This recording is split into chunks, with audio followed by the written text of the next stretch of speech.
Flag arrived from Barcelona, Spain. The flag is making its way from the '92 Olympic Games in Barcelona throughout Georgia on a 10-day train tour and finally to Atlanta's City Hall. That's where you can see it through the 1996 Games. So the flag's arrival in Georgia today was a big event indeed. We hear all about it now from our Olympic reporter, Sandra Bookman, live from Savannah. Sandra.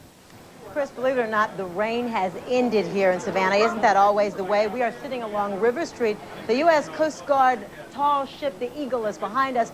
It, of course, began bringing the flag up the river this morning here in Savannah, surrounded by a flotilla of smaller ships. There were people, about 2,000 people out here braving the rain with their umbrellas up. Governor Zell Miller was among the dignitaries here this morning, as well as Atlanta City Council President Marvin Arrington. He was sitting in for Mayor Maynard Jackson, and Councilman Arrington came off the Eagle carrying the Olympic flag. That is, of course, why we were all here. And Savannah Mayor Susan Whiter did the honors, handing the flag off to Georgia Olympic bronze medalist Rodney Smith. Rodney, I'm going to ask you to take the Olympic standard from me and let the parade begin.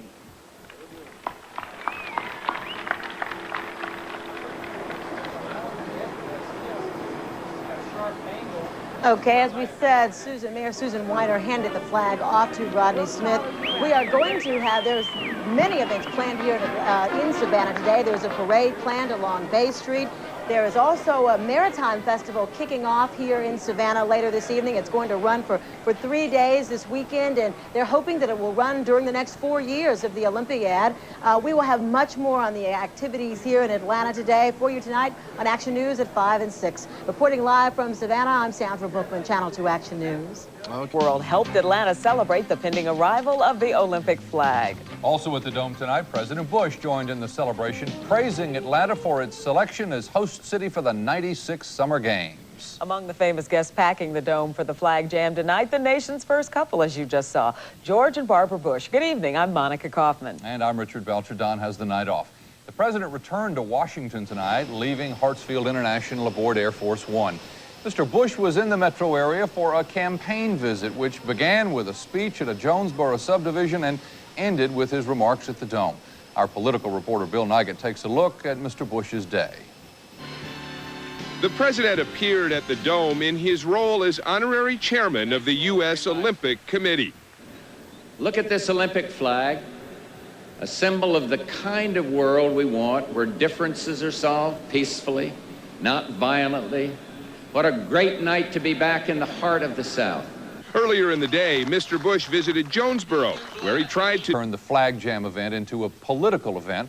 Mr. Bush was joined by some name entertainers, including Whitney Houston, Travis Tritt, and the hardest working man in show business, James Brown. Channel 2's John Alston was there, and he joins us live at the Dome with some highlights. Put on a good act, even though, as promised, the event lasted its 2.5 hours. And even though the official Olympic flag won't be here until morning, there was much more to this Olympic celebration. And carrying flags of the Olympic nations, Atlanta's own dream team. Nearly 40,000 people came for the spectacle of so many diverse entertainers appearing on a single stage. There was co-host Whitney Houston. I'm only one, but not alone.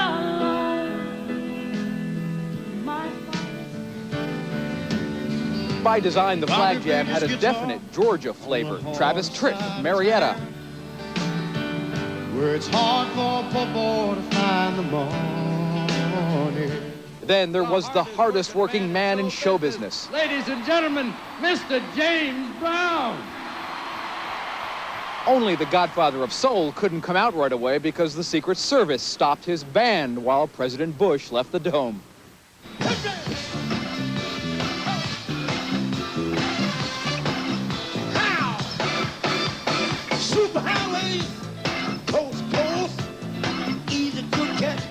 Perhaps never again will these crowds see so many different events in one Georgia setting until the Olympics themselves. Oh, it was wonderful. It was great. Yeah. It really was. Alabama was really good. Alabama was great. I voted for James. Even though this was called the Flag Jam, the official flag won't be here until tomorrow morning. There will be a ceremony at 7:30 a.m. at the Georgia Railroad Depot in downtown Atlanta. And then on Monday, the flag will be paraded to City Hall, where it will hang for the next 4 years. Reporting live from the Georgia Dome, I'm John Alston, Channel 2 Action News. Sounds like a great party. Thank you, John. Oh, yeah. Bill Clinton spent much of his day in Denver slamming. Underground Atlanta went berserk as our city was named as the home of the 1996 Olympics. And at that same spot today, another celebration, the official welcoming of the Olympic flag to its new home. And Channel 5's Jeff Hollinger was there for today's festivities. The early morning ceremony welcoming the Olympic flag to Atlanta was resplendent with the expected pomp and circumstance. It was a morning of athletes, dignitaries, politicians, and words. Words to inspire and words to motivate. As we reflect backwards with loving memory and yet forward with great positivism, hope, and certainty of the success of the 1996 Centennial Olympic Games. The flag arrived in Georgia last week and has toured the state on a whistle-stop tour. Today, the flag stopped here, accepting on behalf of the city, Council President Marvin Arrington, pinch hitting for the recovering Mayor Maynard Jackson. Mr. Arrington and Lieutenant Governor Pierre Howard with a civic wave for the cameras. Amongst the dignitaries, the wife and daughter of America's most famous Olympian, Ruth Owens, and daughter Gloria Hemphill, the family of Jesse Owens. Do you think that his ideals are something that Atlanta should draw upon? I certainly do, and we will always be there to help Atlanta through the Jesse Owens Foundation, which operates to carry out his ideals. Owens, more than any other, symbolizes the human spirit of the Games. 4 gold medals in Berlin, 1936, all in front of Hitler, and all in front of racial bigotry at home. Every 4 years, he has a rebirth. How can they mention the Olympic Games without mentioning 1936, Jesse Owens and Hitler? It is a theme you hear over and over. The Atlanta Olympics of 1996 are about people, and they are about efficiency. If you want a metaphor, use the stage behind me. 10 minutes after the ceremony, the stage is being torn down, and order has been restored. I'm Jeff Hollinger, Channel 5 Eyewitness News. And in just a few minutes, we're going to revisit some of the...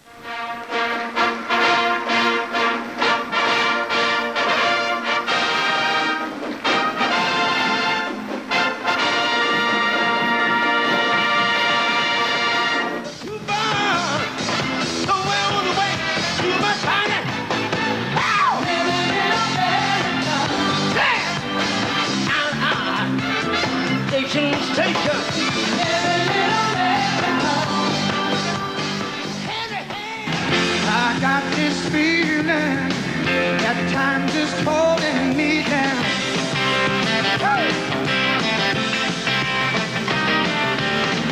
I'll hit the ceiling, oh, yes, I'll tear up this time. Ladies and gentlemen, please welcome my co-host, Miss Whitney Houston. Each day I live, I want to be a day to give the best of me. I'm only one, but not alone. My finest day is yet unknown.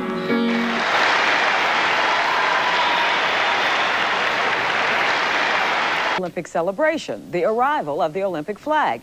After an 8-city tour of Georgia, the official flag was saluted in a colorful ceremony in downtown Atlanta. On Monday, the flag will be taken to Atlanta City Hall, and it will stay there until the 1996 Games begin. Channel 2's Olympic reporter Sandra Bookman is live in downtown Atlanta with more. Sandra. Monica, this is intended to be a weekend-long celebration. Behind me, you can see the stage. They're going to have entertainment. The Olympic exhibit is here. Of course, all of this, as you said, is because the Olympic flag finally arrived here.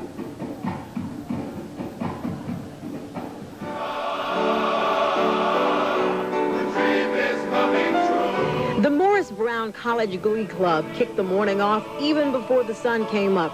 And many of those who turned out to welcome the flag to Atlanta were themselves not quite up yet. But it wasn't long before the main event began, with the Olympic band providing mood music.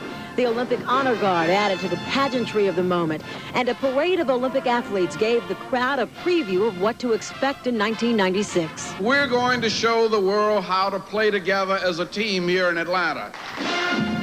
When the moment arrived, it was Lieutenant Governor Pierre Howard who proudly carried the flag to the stage. He reminded the audience of what the banner's 8-day statewide